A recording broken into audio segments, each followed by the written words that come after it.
Let's begin with our focus on what's been happening in the state of Jharkhand. The state of Jharkhand has no chief minister. Neither has governor's rule been imposed in that state. So who really is calling the shots in that state of Jharkhand? Remember, just late last night, Hemant Soren, who apparently has been alleged to be involved in a land scam, also a mining scam, has been placed under arrest by the Enforcement Directorate. But ever since then, when you had him tendering the resignation, then the JMM Legislative Party and the entire Mahagathbandhan picked Hemant Soren as their chief ministerial nominee, and they presented those numbers to the Raj Bhavan. Till now, the Raj Bhavan has only said that he's studying these numbers, he's studying the legalities, and it's only at the end of which he will respond. And till then, no one knows who's calling the shots in the state. On your screens are more details of the land scam, the alleged land scam, which has close links to Hemant Soren. This is what agencies believe. Now, even as all this is going on parallelly, where there is a legal process right now in place to ensure that the guilty is booked as far as this scam is concerned, why is the governor taking so long? And who really is responsible for what many are saying is a constitutional crisis right now in the state? We will try to get across Prakash, who's been reporting on that story, and he's going to join us live in just a moment. But let me also get you more details of this mega land scam, the details that have been accessed by Republic. Now, this is what the ED remand copy alleges. It says that the revenue sub-inspector was linked to Soren and he surveyed the land, passed information to the then Chief Minister's office. This information recovered from his phone has confirmed the same.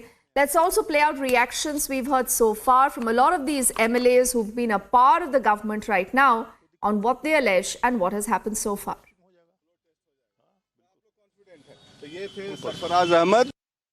अपने तमाम विधायकों को आप लोग हैदराबाद से देखिए, जिस तरह से पूरे देश में तोड़ फोड़ और तरह तरह से तिकड़म गिराए जा रहे हैं, हमारी विधायक एकजुट है माननीय मुख्यमंत्री जी के साथ। उन्होंने खुद अपनी जबान से बार बार यही बात कही है कि हम एक साथ हैं, उनके साथ पूरा कार्यकाल पूरा करेंगे 5 साल का, सब कह रहे हैं। लेकिन ये जो भाजपा अपना मीटिंग कॉल कर रही है, देर कर रही है, तो आखिर उनकी मंशा क्या है, ये समझ में नहीं आता। सब पर बहुत भरोसा है। आपको अपने विधायकों पे भरोसा है? पूरा भरोसा है। विधायकगण खुद ही अपनी सुरक्षा चाहते हैं जी।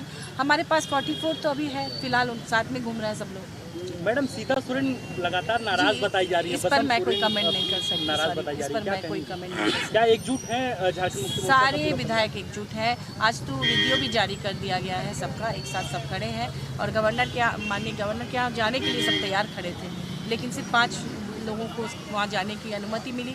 वो 5 गए माननीय हमेंत सोरेन जी के नेतृत्व में, और वहाँ बात किए तो उन्हें कहा गया कि आप लोगों को बुलाएंगे, लेकिन कब बुलाएंगे ऐसा ये नहीं कहा गया। संशय कहाँ है? जब बोला गया बुलाया जाएगा तो संशय ये है कि ये देरी क्यों, आखिर कारण क्या है? कहीं 5 बजे सुबह में शपथ ग्रहण हो जाता है, कहीं 5 घंटे के अंदर हो जाता है, 22 घंटे बाद बुलाया भी गया तो फिर वापस भेज दिया गया, और कब बुलाया जाएगा इसका भी कोई टाइम नहीं दिया गया। इसीलिए सबके मन में संशय है। ये सिर्फ हमारी पार्टी के मन में नहीं, बल्कि पूरे देश के मन में संशय है कि आखिर क्यों इस तरह से डिले किया जा रहा है। मैम, हेमंत जी को न्यायिक हिरासत में भेजा गया, क्या कहेंगे? ये बहुत ही दुखद है आज झारखंड के लिए। आप देखेंगे हमारे कार्यकर्ता और पूरी झारखंड की जनता बहुत दुखी है। कितनों के घर में तो चूल्हा तक नहीं जला होगा, और सब लोग रो रहे हैं कि एक इतने लोकप्रिय नेता जिन्होंने जंगल में, पहाड़ में, दुर्गम इलाकों में जाकर लोगों के लिए काम किया, सरकार आपके द्वार कार्यक्रम के माध्यम से सरकारी योजनाओं को लोगों तक पहुंचाया, लड़कियों के लिए सावित्रीबाई फुले किशोरी समृद्धि योजना, पलाश प्राण ट्रैफिकिंग की समस्या को ख़त्म करने के लिए लॉन्च किया, और सबके लिए महिलाओं के लिए सुरक्षित विधायक रहेंगे, आपके एकजुट रहेंगे। संभावना लगती है कि वहाँ पे कोई पहुँच बीजेपी की नहीं। हमारे विधायक जहाँ भी रहेंगे बिल्कुल एकजुट रहेंगे। उन्होंने बार बार आश्वासन दिया है। फिर रांची में क्या डर? जी, कोई डर तो नहीं है, बस ऐसे ही टाइम पास। जी मैम, चार्टर प्लेन से जाने की तैयारी है, आप खुद ही पता कर लीजिएगा। मैम, आखिरी में केंद्र के बारे में क्या कहना चाहेंगे? केंद्र के बारे में अभी तो फिलहाल सब कुछ माननीय गवर्नर के ऊपर है। राज्यपाल महोदय जल्द से जल्द समय दे दे, निर्धारित कर दे, ताकि हमारे विधायक दल के नेता माननीय हमेंत सोरेन जी, क्योंकि बात तो जहाँ थी वहीं अटकी जी, हमें उम्मीद तो पूरी है, लेकिन संशय भी है, दोनों साथ साथ है।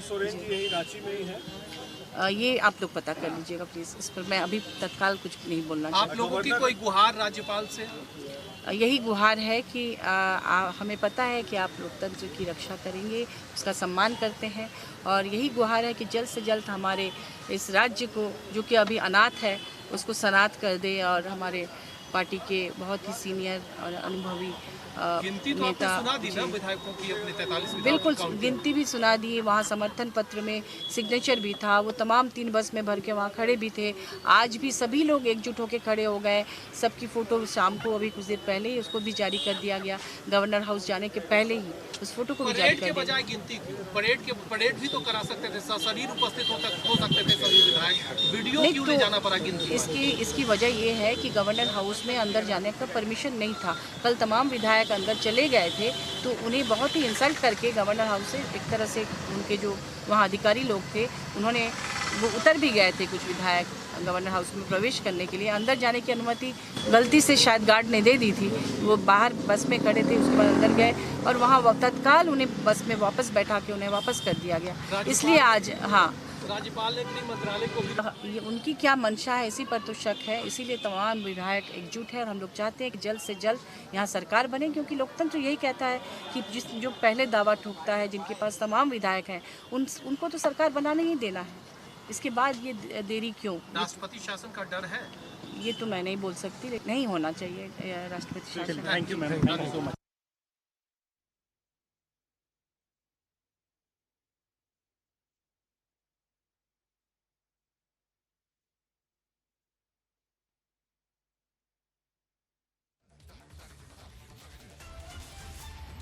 So you just heard from Maua Maji, who's the JMM member of parliament, and she also reiterates that we are concerned. Why is the governor taking so long to ensure that there is a next government in place? Do remember, these are allegations now that have been raised not just by the Congress, the JMM, the RJD, but even parties like the Samajwadi Party now have tweeted and said, why is the governor silent about what's going on in the state? The BJP, in the meantime, has hit out at the INDA alliance, and they say, because you're corrupt, you need to face the action of the law. बेचा गया 7 करोड़ में। आप समझते ही हैं कि इसमें क्या क्या हुआ होगा। एक तो जब ईडी इसकी जांच करने लगी तो मालूम हुआ कि रांची में एक बड़ा गैंग ऑपरेट करता है, जो फेक डॉक्यूमेंट बना करके जमीन को अपने कब्जे में लेते हैं और उसको बेचते हैं। और उसमें कई आईएएस ऑफिसर सहयोग करते थे, जिसमें एक श्रीमान छवि अग्रवाल भी थे, छवि रंजन, जो डिस्ट्रिक्ट मजिस्ट्रेट ऑफ रांची थे इनकी सरकार में। और दूसरे आईएएस ऑफिसर अमित अग्रवाल थे, विष्णु अग्रवाल थे। और आपने सुना होगा एक पूजा सिंगल, जिनके घर से 19 करोड़ मिला था, वो सीनियर माइनिंग सेक्रेटरी, वो भी जेल गई थी। तो इन सबों को इनका प्रोटेक्शन रहता था। और एक कमाल के मुख्यमंत्री हमने देखा कि इन्होंने अपनी पत्नी के नाम से 11 एकड़ जमीन दी है उनके कंपनी के लिए। तो ये सब एंटी डेटेड जो रजिस्टर्ड डॉक्यूमेंट हुए, कई कलकत्ता में हुए, तो इसकी जांच चल रही है। तो आप आदिवासी समाज से आते हैं तो आपका काम यही है क्या कि अपने नीचे जमीन स्कैम को प्रोत्साहित करना, रांची के अंदर, और सेना की जमीन जिसे कोई छूता नहीं है? ये बड़े सवाल है। दूसरा, मैं फिर कहूंगा, अभी तो इसी में इनका रिमांड हुआ है, लेकिन जो माइनिंग स्कैम है, आज जब मैं आपसे बात कर रहा हूं तो ये बताना जरूरी है कि साहबगंज इलाके में ईडी ने जॉइंट इंस्पेक्शन किया था। 4,952 केस ऑफ इलीगल माइनिंग पिछले 3 साल में आया है। यानी श्रीमान हेमंत सोरेन के मुख्यमंत्री काल में आया है। और आप जान लीजिए 23.26 crore cubic feet of illegal mining हुआ है। 23.26 करोड़ कितने राशि का? 1,250 करोड़ का। मतलब ना कोई परमिशन है ना कोई पट्टा है, किए जाओ। और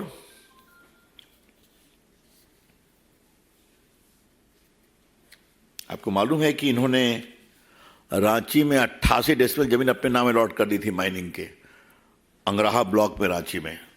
ये श्रीमान हेमंत सोरेन ने खुद अलॉट किया था।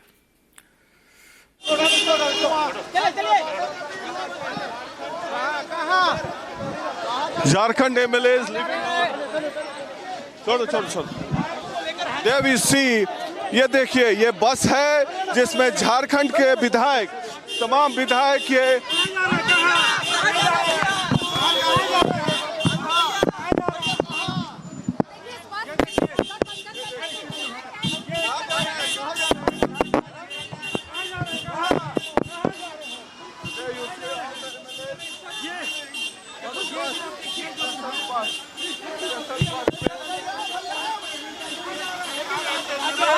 आपको बताएंगे। मालूम चला फ्लाइट कहीं और रोक दिया। कहाँ जा रहे हैं? जा रहे एयरपोर्ट। फ्लाइट से कहाँ जा रहे हैं? एयरपोर्ट से तय करिए कहाँ जाना है। बिल्कुल जहाँ आप चाहेंगे वहीं जाएंगे। तो ये क्या राज्यपाल की क्या मंशा है? राज्यपाल की मंशा देखते हुए हम लोग जा रहे हैं। हम लोग को कर क्या सकते हैं, क्या कर सकते हैं? महामहिम राज्यपाल जी जब बुलाएंगे तब जाएंगे। हमने कोशिश किया था कि हम लोग रहें। राज्यपाल के बाहर आप देख रहे हैं, वहाँ लोगों के सिग्नेचर किए हुए देख रहे हैं। यहाँ पे आप देख रहे हैं वीडियो कॉल, सारे लोग हैं, सारे लोग उपस्थित हैं। तो जो लोगों ने लिख के दिया वो सारी चीजें हैं। और हमने कहा है कि इसके अलावा और किसी ने कोई पेश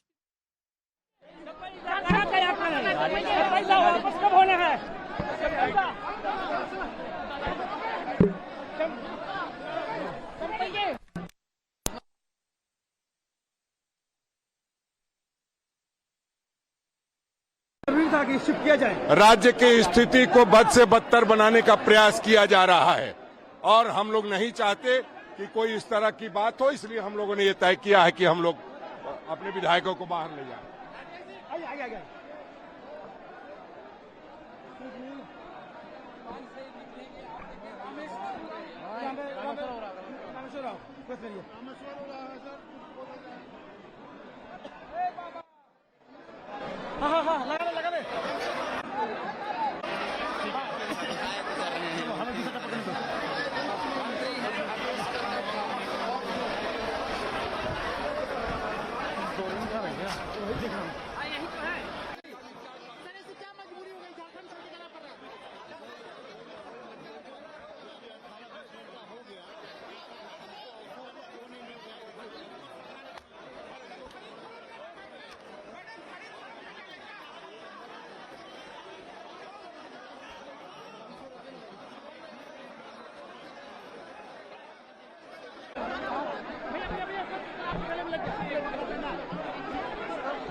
हम लोग कहीं नहीं जा रहे हैं, यहीं रह रहे हैं, आ रहे हैं। अभी तो आपको बाइट देंगे फुर्सत से। वो अभी तय नहीं है, जहां का मौसम साफ होगा वहां जाएंगे।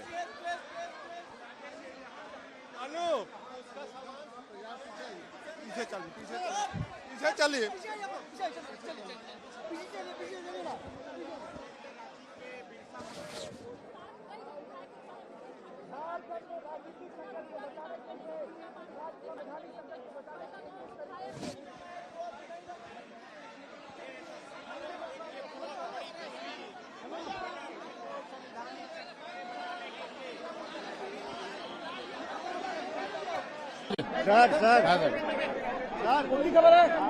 पक्की खबर है।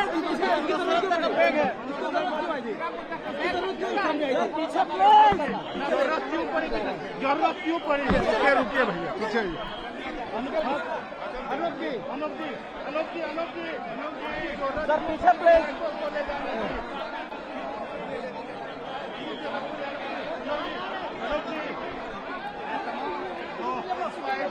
सर पीछे please.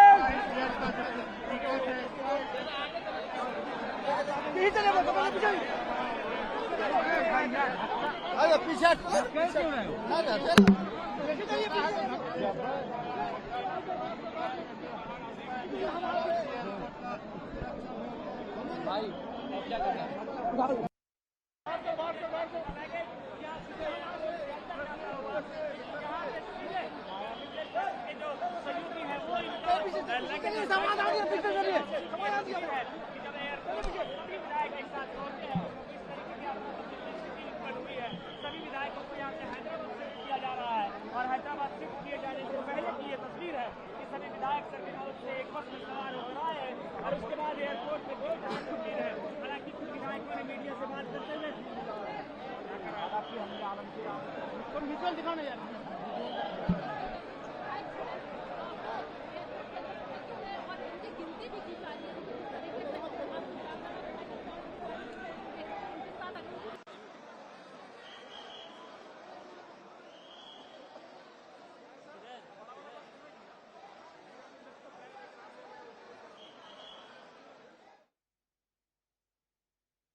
So for the last few minutes, you've been looking at these images on your screens. This is coming in from the news agency ANI, and apparently this is again a testimony to the fact that all is not well when it comes to the state of Jharkhand. And Prakash, we've been discussing about the various options right now before the JMM, the Congress, the RJD combined. Are they now packing all their MLAs to ensure that there is no horse trading? Where are they headed, Prakash? They are headed to Hyderabad, I believe, and we've been told in the afternoon itself that 3 chartered flights had arrived at the Ranchi airport, and we were expecting this if the governor does not give any time to the JMM leader Hemant Soren to be sworn in as the Chief Minister of Jharkhand, then they will take this decision. And they've all had their bags packed, and I was running behind the bus, and I was speaking to all the MLAs who were present there, and also I managed to speak to Rajesh Thakur, the Congress president, who was also on a moving bus, saying that we are all going to South Hyderabad, and because in Telangana the Congress has the government, in Karnataka the Congress has their government, so the MLAs, the Congress and the JMM MLAs can be safe there, and no poaching can be done. And I was speaking to a few MLAs, Binod Singh as well as Sarfaraj Ahmad. They claimed that we have shown the videos of all the MLAs, 43 MLAs, to the governor. Despite that, he has not invited us to form the government. And also we requested for a parade of the MLAs, but that is also not being done. So we have no choice but to leave this state, because we fear that they would promote horse trading. Second is that 5 MLAs led by Hemant Soren, Binod Singh, Pradeep Yadav, Alamgir Alam of the Congress party, they've all stayed put in Ranchi, so that if any confirmation comes from the governor house, then Hemant Soren could be sworn in as the Chief Minister of the Jharkhand, and later on the MLAs can fly back from Hyderabad. So this is the plan of action. We'll wait and watch what the governor does till tomorrow. He has said that tomorrow the MLAs will be, the leader of the JMM will be informed about the decision. But the JMM claims, we have heard Mahua Manjhi saying that they have the support of MLAs, majority MLAs. The BJP still has not yet staked claim to form the government. So one wonders, the bone of contention is only, Deepthi, when two groups simultaneously stake claim to form the government. Here in Jharkhand, only one party, that is the JMM and the UP alliance, have staked claim to form the government. The BJP has not yet come into the picture. Only Nishikant Dubey is alleging that the JMM has the support of only 35 MLAs, so it's a minority government. So, but the BJP will also have to come up with the picture. And if at all, in the case of two parties staking claim to form the government, it is up to the discretion of the governor, keeping in mind the physical presence of the MLAs, to invite that particular group to form the government. And second, if at all he has invited any formation to form the government, then there is a floor test. There is an option of floor test. So that option should not be shut. And third option is, of course, the president's rule. If at all the governor has given a report to the president of Union Home Ministry regarding the prevailing situation in the state, be it corruption, be it lawlessness in the state, on the basis of which president rule is imposed in the state, then the president rule can also be imposed. But around 24 hours have passed and Jharkhand is without a chief minister. One wonders about the reason. The constitutional expert can only explain about this. But having covered politics for a long time now, we understand the dynamics behind all this dilly-dallying, and I can simply put it in plain and simple words that it is a promotion of horse trading at the behest of the governor C.P. Radhakrishnan.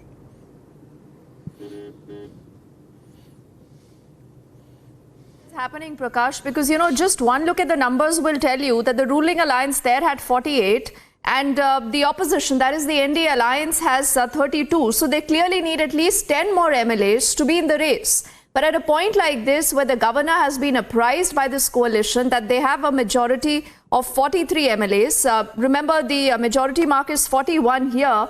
Why has the governor largely been silent? What is he wanting to study? The coalition here believes, like Prakash said, that this could just be the beginning of horse trading. We are tracking that story closely. Prakash right now is, remember, en route to the airport, and we are learning that all these MLAs, we do not know still about a certain number, like what is the number of these MLAs who are en route right now, perhaps to Hyderabad or perhaps to Karnataka. And the idea is to ensure that they are able to save their MLAs, the flock of 43. This is the JMM, the RJD, the Congress and others combined. We'll keep you ahead on that big story. We'll thank Prakash also, who's been getting us all the latest.